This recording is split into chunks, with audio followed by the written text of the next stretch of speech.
네, 오늘의 정치권 소식, 국민의힘 조혜진 의원, 고영인 더불어민주당 의원 두 분과 함께하겠습니다. 안녕하세요. 예, 반갑습니다. 네, 안녕하십니까. 네, 어서 오세요. 네, 여당의 쇄신 작업을 맡게 된 이뉴한 혁신위원장 얘기부터 해보겠습니다. 당 안팎에서 기대와 우려의 시선이 교차하고 있는 것 같은데 어떻게 보고 계신지요? 일단 당내 인사 말고 당 밖의 인사 중에서 찾기로 네, 하고 하다 보니까 이제 그 대상이 이제 많이 좀 좁혀졌는데 그 가운데서는 가장 좋은 분이 아닌가 생각이 듭니다. 예, 평소에 이 좀 국가적인 위기에 대해서 굉장히 많은 걱정과 충정을 가지고 있으면서 신앙인으로서도 나라를 위한 기도를 끊임없이 하신 분이고 또 정치 경험은 없지만은 또 정무적 감각이 없는 분은 또 아닌 분이시고 그리고 무엇보다도 우리 당이 혁신하는 방향이 국민의 마음에 다가가고 국민의 마음을 얻는 것인데 국민의 관점에서 눈높이에서 우리 당이 어떻게 보이는지 예. 그런 걸 비교적 정확하게 알고 있는 분이고 그래서 우리 당의 문제 진단도 잘 해내실 것 같고 그리고 고쳐야 될 점 또 대안 이런 것도 국민의 눈높이에서 잘 찾아내지 않겠는가 그런 기대를 하고 있습니다. 예. 이렇게 외부에서 명망가 출신, 이분은 특별기와 1호이기도 하고 의사 출신의 명망가라고 할 수 있겠습니다만 정치 경험이 없는 분을 이렇게 모시고 와서 혁신위원회를 구성해서 가동을 했다가 사실 그 마음처럼 되지 않는 경우도 막 적지 않아서요. 지금 어떻게 되는지 잘 지켜봐야 될 것 같은데 민주당 같은 경우에는 뭐 얼마 전에 혁신위원회를 가동했었던 그런 경험이 있기 때문에 지금 어떻게 보고 계신지요? 네, 그 이뉴한 박사님이 보니까 개인적인 인품이나 그 동안에 뭐 여러 가지 행적에 있어서 뭐 훌륭한 측면이 있다고 생각을 합니다. 단지 혁신위원회 위원장으로서 자기 역할을 다하고 성공적일 수 있겠느냐 이러한 전망을 해볼 때 저는 좀 비관적으로 보고 있습니다. 한 세 가지 측면을 좀 생각해 볼 수가 있겠는데 하나는 이 근본적으로 갖고 있는 태생적 한계입니다. 이번 강서구청 선거에서 그 가장 근본적인 책임이 대통령에게 있다. 이거는 뭐 많은 사람들이 좀 인정하는 바였고, 근데 역시 김기현 대표도 윤 대통령 그 대통령실의 출장소가 아니었냐라는 그런 비판을 받았고 사실 출장소장 역할을 해왔거든요.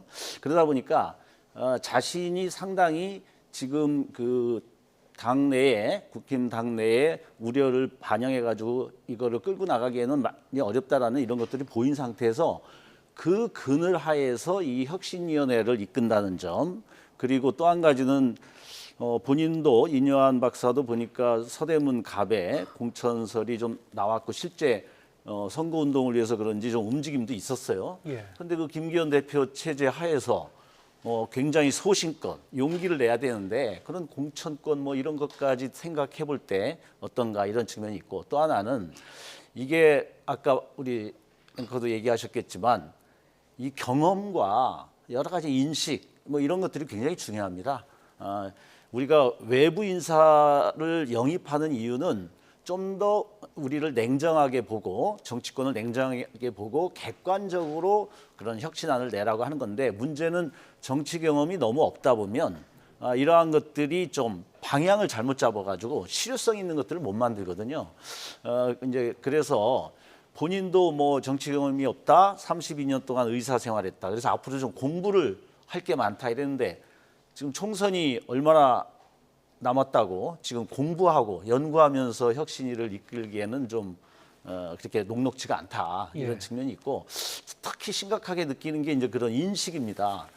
제가 뭐 보건복지도 하는데 세계에서 칭송받는 우리나라 건강보험제도를 사회주의적이다 이렇게 표현했어요.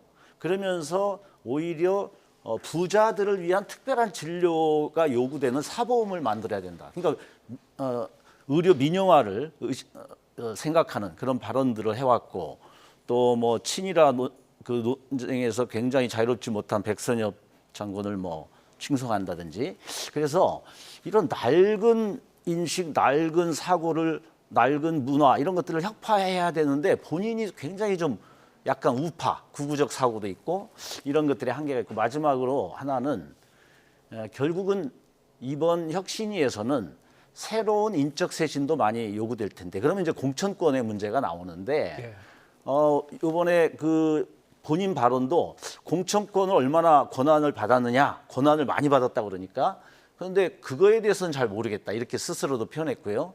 그 정책위 의장 이만희 의장이 보니까 공천권에 있어서 굉장히 권한을 줬을 것 같냐 그랬더니 이게 비대위는 아니지 않냐, 혁신이지. 그 얘기는 하여간 뭘 해도 좋은데 공천권은 건들지 마라. 저는 이렇게 읽었습니다. 그래서 이런 세 가지 측면에서 쉽지 않겠다 이런 생각이 듭니다. 예, 이제 시작인데 이제 민주당 고영인 의원께서는 잘 될 것 같지 않다. 객관적으로 좀 그러니까요.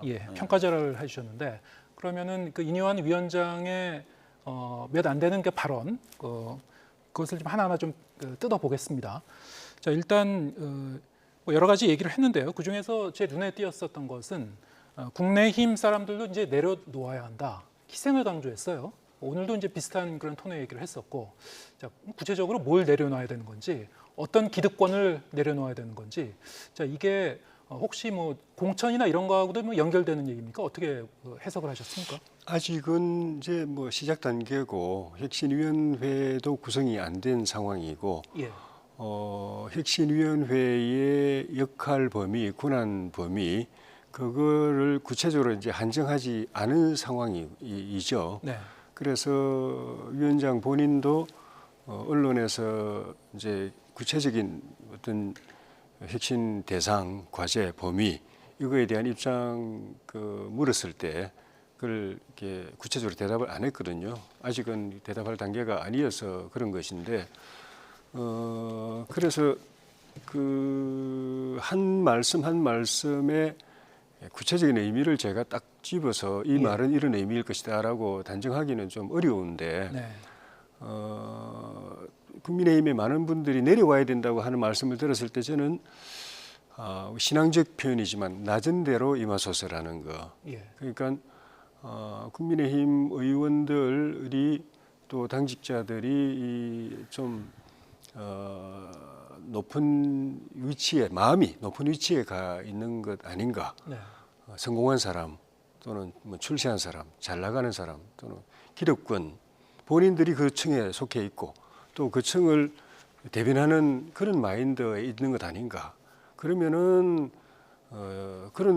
그 계층은 대한민국에서 소수기 때문에 다수 국민들의 마음을 얻으려면은 보통의 국민들 또는 서민들 또 생활에 어려움을 겪고 있는 사람들 또 소외되어 있는 사람들 좌절하고 있는 사람들 그게 보통의 국민들이기 때문에 그 마음을 이해하고 부둥켜 안고 또 그 문제를 해결해 줄 수 있어야 되는데 그러려면은 본인들 마음부터가 내려와서 마음을 비우고 낮은 자세로 헌신하고 봉사할 수 있는 그런 자세가 돼야 거기서부터 혁신이 시작된다라는 그런 그 뜻으로 이해를 했고 예. 우리 인 위원장이 저런 말씀을 그냥 편하게 하실 수 있는 거는 본인이 4대째 구한 말 때부터 해서 외정조부 때부터 해서 또 정조부, 부친까지 본인 포함해서 4대째 오로지 이 대한민국 처음에 지금은 우리 국민이 됐지만 그 외정조부, 정조부는 외국인으로서 이 가난하고 못 사는 나라에 와가지고 헌신하고 희생하면서 대한민국 오늘 오늘의 대한민국이 있기까지 일방적으로 또 선교나 의료나 교육이나 이런 부분에서 봉사하고 희생해 온 분이기 때문에 네. 저런 말씀을 하실 수 있다는 생각이 들고 그런 측면에서 그런 기본이 갖추어지고 그에 맞추어서 국민들의 공감을 또 당원들의 공감을 얻는 혁신안이 하나씩 차근차근 내실 있게 도출이 되면은 예. 그걸 통해서 이 혁신위의 대상 영역, 역할, 범위 이런 것들이 하나씩 정해지지 않을까. 미리부터 혁신위는 뭘 해야 되고 뭘 하면 안 되고 이런 이야기는 할 필요가 알겠습니다. 없고 그런 측면에서 그게 잘 되면 공천이 결국은 잘 핵심이기 때문에 그런 부분까지도 당에서 밀어주고 또 국민들과 당원들이 신뢰하면 그걸 뭐 성역으로 둘 필요는 없다고 생각합니다. 예. 아직까지는 좀 추상적인 얘기들이어서 예. 어떻게 구체적으로 가시화가 될지 예. 여전히 좀 궁금하긴 한데요. 예. 이런 얘기도 했죠. 이뇨한 위원장이 통합을 강조하면서 예. 사람은 미워하지 말자 이런 얘기를 했습니다. 생각이 다르더라도 사람은 미워하지 말자. 자, 이건 구체적으로 어떤 그 지점을 얘기하는 겁니까? 그것도 처음에는 저는 이제 첫 느낌은 이제 신앙적으로는 예. 죄는 미워해도 사람은 미워하지 마라. 아니 근데 추상적인 이거고, 얘기 말고요. 관념적인 이거고. 얘기 그러니까 말고 그 신앙적으로는- 당내에서 어떤 갈등이 있지 않습니까? 그러니까 구체적인 신앙적으로 사례가. 그런 느낌이 들었고 예. 정치적으로는 내년에 총선에서 이기려고 하면은 우리 당의 최고의 핵심 과제가 통합이다. 예.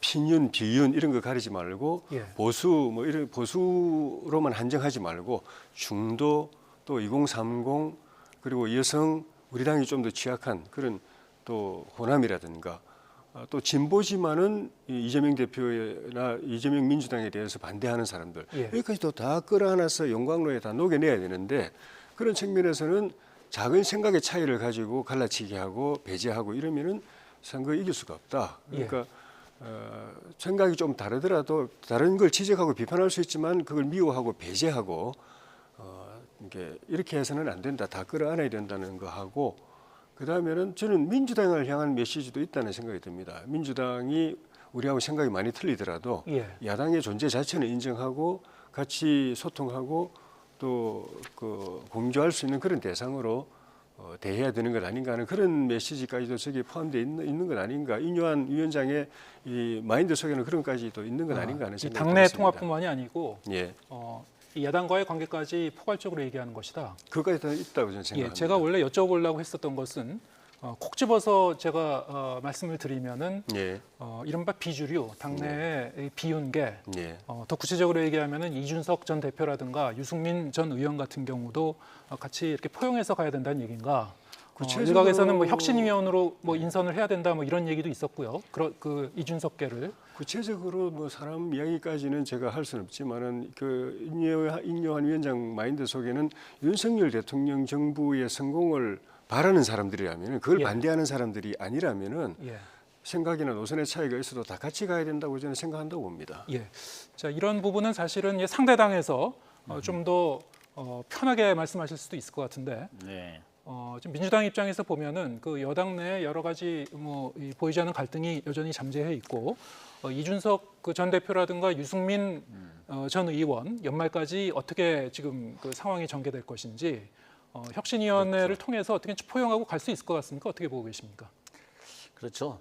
여기서 통합을 얘기할 땐 예. 뭐 모든 국민들의 시선이 유승민, 이준석 그 정치인을 어떻게 포용할 수 있느냐 이걸 보고 있는 거라고 봐야겠죠. 여기서 나아가서 뭐 네. 공천도 가능하겠느냐 뭐 예, 이런 것까지 이제 그렇겠죠. 포함하는 것이죠.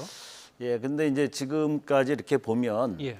그 거기에 실권을 갖고 있는 윤석열 대통령, 그다음에 김기현 대표, 약간 비주류적이지만 지분을 갖고 있는 뭐 안철수 의원이라든가 이런 전반적인 그동안의 발언이나 이런 걸 보면 윤석열 대표는 아주 그 대통령 되기 전까지 굉장히 참았다가 네. 이전에 문자로 주고받은 데서도 드러났듯이 얼마나 이준석에 대한 반감을 갖고 있었는지 한번 제대로 표현해 준 적도 있고요. 그리고 지금 김기현 대표도 뭐 여러 가지 과정에서 보면 철저히 그걸 배제하고 뭐 여러 가지 그런 과정들이 있었고 안철수 대표도 마찬가지. 그래서 사실상 그러한 체질적으로 그러한 쓴소리를 내부에 포용할 정도가 될 수 있느냐 이런 부분에 대해서는 좀 회의적인 부분이 좀 있고요. 그리고 또 이게 지금 그 공천권이 이제 핵심인데 아까 말씀드렸듯이 김기현 대표 체제 하에서 이 인요한 위원장이 얼마만큼 이제 자율성을 갖고 스스로 할 수 있겠느냐 이 부분인데 지난번에 강서구청 선거를 지고 나서 가장 중심이 되는 기득권이라는 게 영남이거든요.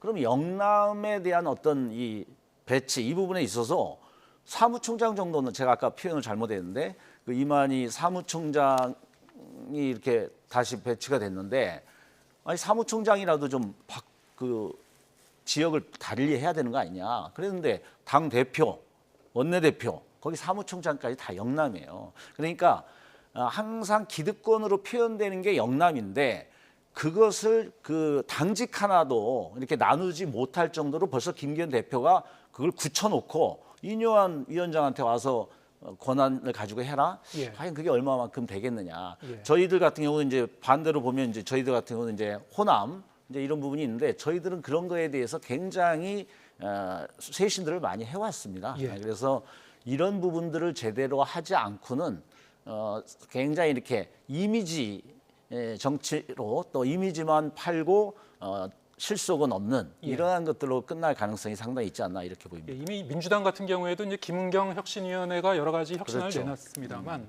좀 유야무야된 그런 부분들도 있었고 작년에 국민의힘 같은 경우에는 최재형 혁신위원회 지금 여기 계신 이제 조혜진 의원께서 이제 부위원장을 맡으셨습니다만 거기서도 뭐 여러 가지 혁신안을 내놨는데 잘 이 실천에 옮겨지진 않는 그런 측면이 있었죠. 이런 게 이제 반복되질 않길 이제 바라실 텐데 이미 여기에 대해서는 그 조 의원께서 말씀하신 부분이 있더라고요. 혁신이 아니 합리적일 때는 그대로 받아들인다는 보장이 있어야 된다. 이게 어떤 의미입니까?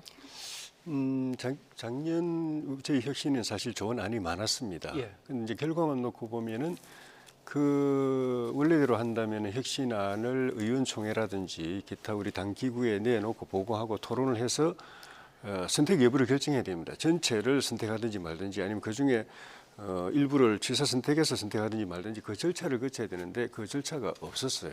혁신안만 이렇게 제출만 돼 있는 상태로 다시 또 새로운 혁신위가 출범을 하게 됐는데 그런 일이 뭐 반복될 수는 없는 거죠. 아무리 좋은 혁신안을 내놓더라도 예. 최고위에서 수용하지 않거나 예. 나중에 그것이 공천과 직간접적으로 연결된 그 내용이라면은 나중에 공관위에서 수용하지 않거나 이러면은 뭐 아무 소용이 없는 거 아니겠습니까?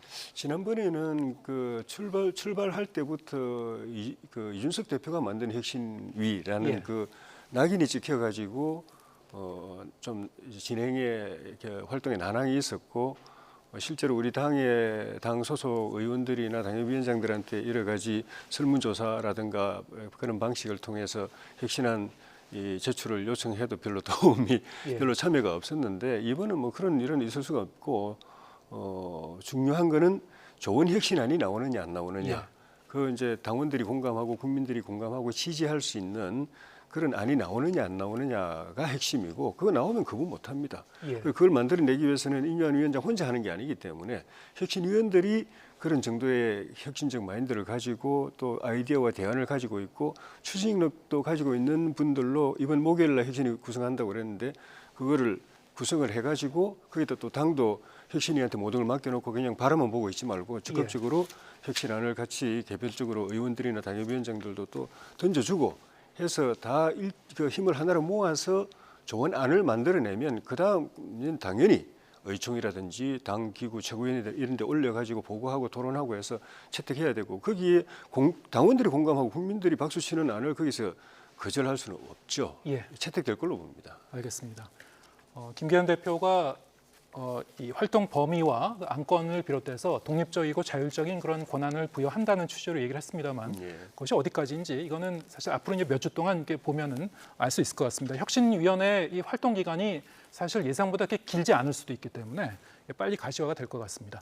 자, 다음 주제로 넘어가 보도록 하겠습니다. 자, 이재명 민주당 대표가 당무 복귀한 뒤에 민주당이 이 대통령을 포함한 여야 대표 3자 회동을 다시 역제안을 했습니다.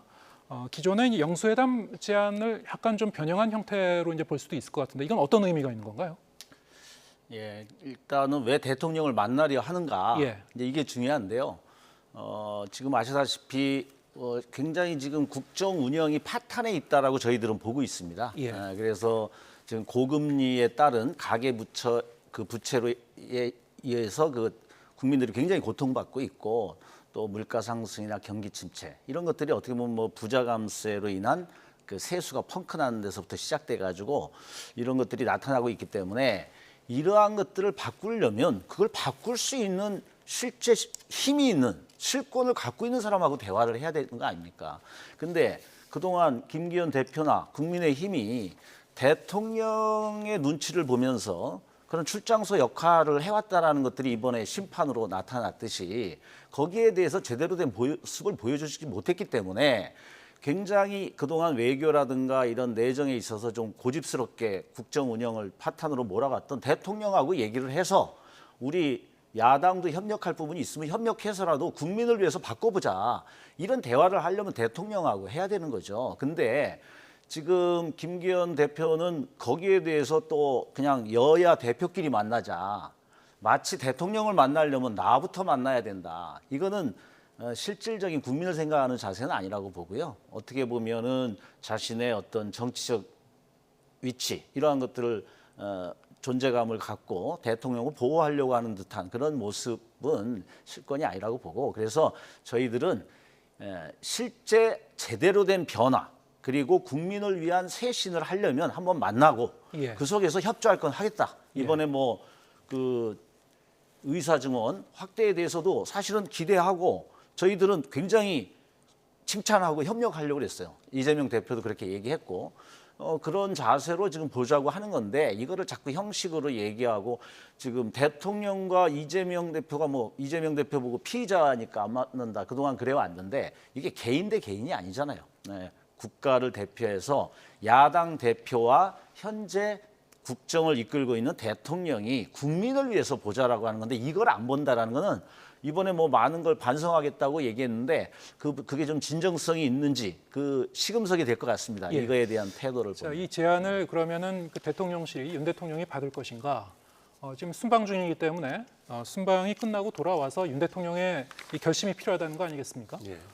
이달 31일에 대통령의 국회 이제 시정연설이 예정돼 있습니다만 어떻습니까? 시정연설 자리에서 국회를 방문한 것을 계기로 해서 또 자연스럽게 윤 대통령과 이재명 대표가 뭐 대화도 하고 그것이 3자 회동으로도 이어지고 이런 그림이 그려질 수 있을 가능성이 있습니까? 예, 그 자리는 그 대통령 오실 때마다 마련이 됐으니까 예. 그 여야 각 당 대표들하고 대통령하고 티타임 하면서 의장님 주재로 이렇게 대화하는 자리가 늘 마련이 됐으니까 이재명 대표가 그 자리를 회피하지 않는다면은 당연히 얼굴 맞대게 돼 있고 또 이런저런 또 대화도 하게 돼 있습니다. 그런데 네. 그거를 회담이라고 할 수는 없죠. 예. 짧은 시간이고 뭐 그 인사하고 외래적인 이야기밖에 할 수 없는 거기 때문에 그 자체도 의미가 있을지 모르겠지만 회담이라고는 할 수는 없고, 근데 진짜로 회담을 하려면은 이재명 대표가 진정성을 진짜로 보여줘야 되는데, 지금까지 우리 당에서 뭐 저 같은 사람조차도 그 대통령과 이재명 대표의 회담에 대해서 부정적이었던 이유는 이재명 대표와 민주당의 태도가 일관되게 말로는 뭐 협치할 테니까 만나자, 뭐 국민을 위해서 만나자 쭉 이야기하는데 본인이 당대표 되고 나서 국회에 다수 의석을 가지고 있기 때문에 마음만 있으면은 그 말이 진짜 진심이라면 얼마든지 윤석열 정부 국정을 도와줄 길이 늘리고 늘렸었는데, 입법을 통해서든 예산을 통해서든 일관되게 반대를 해왔습니다. 네. 윤석열 정부가 제출한 법안도 제대로 통과 안 시켜주고 예산도 다 깎아버리고, 그러면서 오히려 방탄을 오로지 뭐 기승전결 방탄하듯이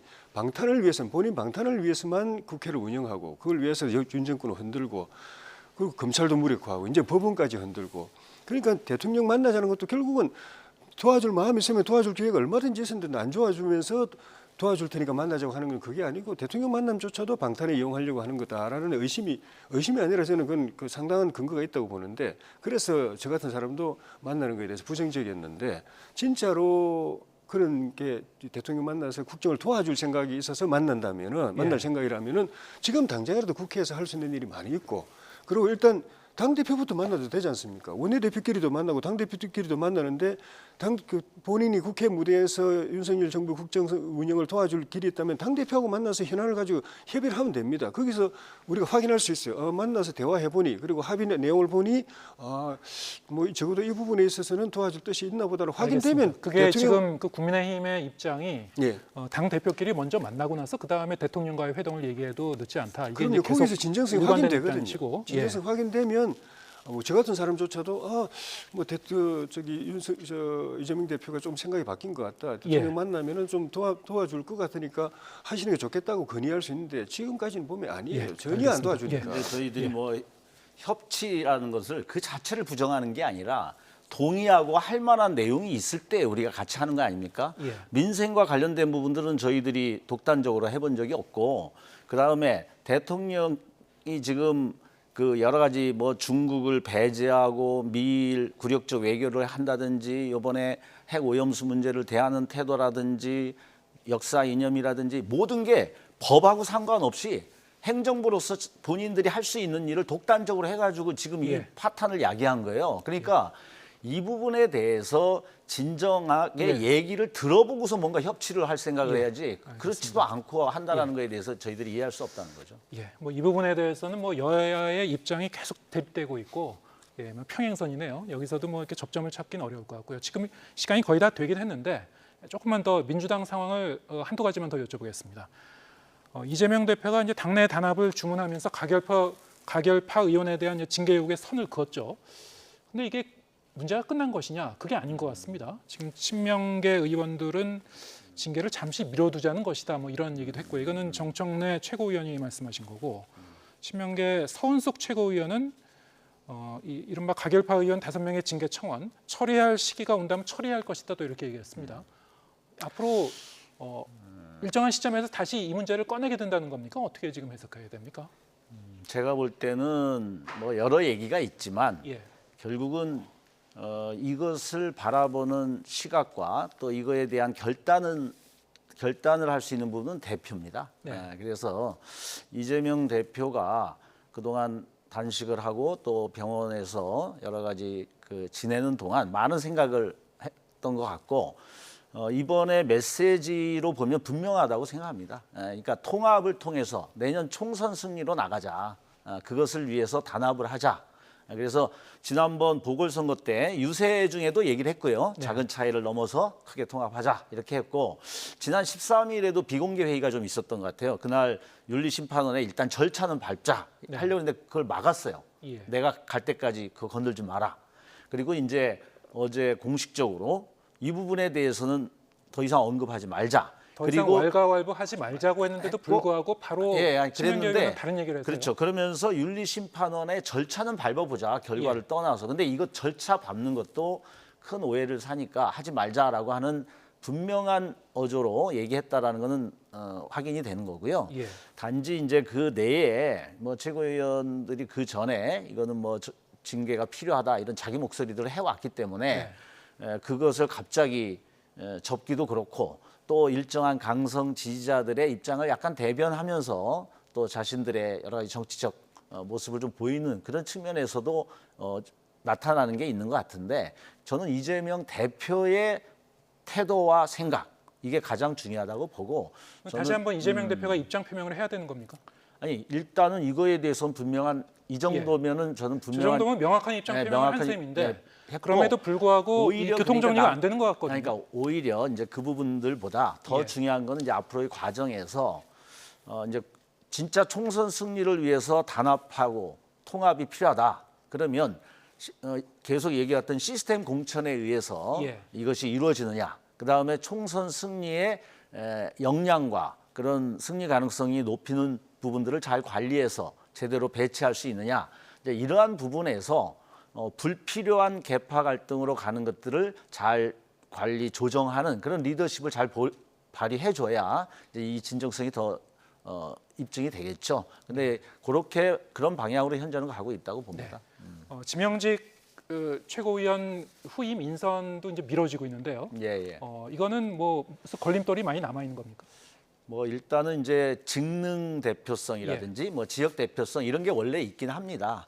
그런데 이제 송갑석 우리 전 의원이 비명이었기 때문에 네. 이 내에서 너무 일색으로 가면 안 되니까 쓴소리를 하는 사람이 필요하지 않냐 이런 요구도 있는 것 같습니다. 예. 그래서 이런 측면도 좀 반영해서 지역 안배로 하면서도 그런 분을 찾을 수 있지 않습니까? 그래서 그러한 것들을 잘 균형감 있게 대표가 해줄 거를 저도 기대하고 있습니다. 비명계 의원이 최고위원에 인선이 될 거라고 보십니까?